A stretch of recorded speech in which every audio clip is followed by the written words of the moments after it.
আপনি কি স্কুলে 2 লাখ টাকা দিয়েছেন পুলিশে? পুলিশের স্কুলের সম্পর্কে আপনি 2 লাখ টাকা দিয়েছেন নাকি? না, পুলিশ কোনো টাকা নেয়নি। কাকুল ভরসা আমাকে এদিকে বাসায় থেকে স্কুলে অনুদান দিয়েছেন? কাকুল ভরসা নামে আমার একাধিক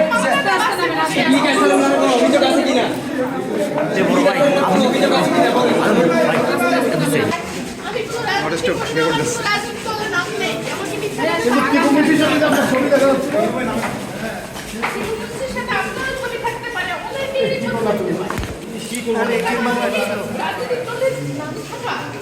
আপনি অভিযোগ দিয়েছেন? না, আমি কোনো অনিয়ম চাইনি। এই যে ব্যাগ। আমার এই যে ব্যাগ আছে।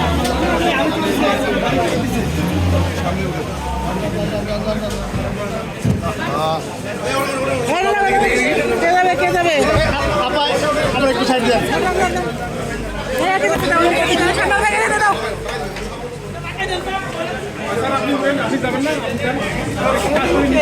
আসলে জিআর 491/2024 নং মামলায় অত্র মামলার 179 নম্বর আসামি লিপিকান ঘোষাকে তার ঢাকার গুলশানের বাসা থেকে গ্রেপ্তার করে অদ্যই আজকে মেট্রোপলিটন ম্যাজিস্ট্রেট আমলি আদালত কোতোয়ালি মেট্রো রংপুরে হাজির করা হয়।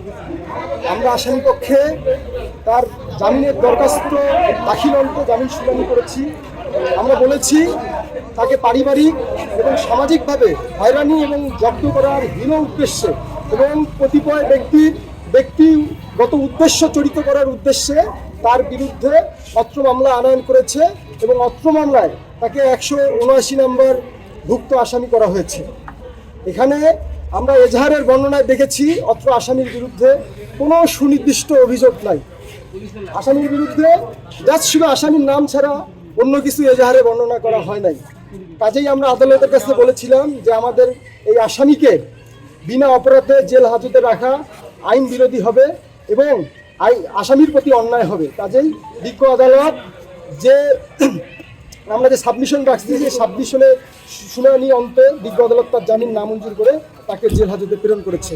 এখানে বিশেষভাবে উল্লেখ্য যে সম্প্রতি সময়ে আপনারা একটি পরিস্থিতি পর্যবেক্ষণ করেছেন যে এই লিপিকান ভরসাকে কেন্দ্র করে একটি চাঁদাবাজির ঘটনা ঘটেছে এবং এই চাঁদাবাজির ঘটনার মধ্যে দিয়ে এটা সুস্পষ্টভাবে প্রমাণিত হয় যে তাকে পারিবারিক এবং সামাজিকভাবে এবং ব্যবসায়িকভাবে হয়রানি জব্দ এবং ক্ষতিগ্রস্ত করার জন্য তার বিরুদ্ধে এই মামলা আনয়ন করা হয়েছে।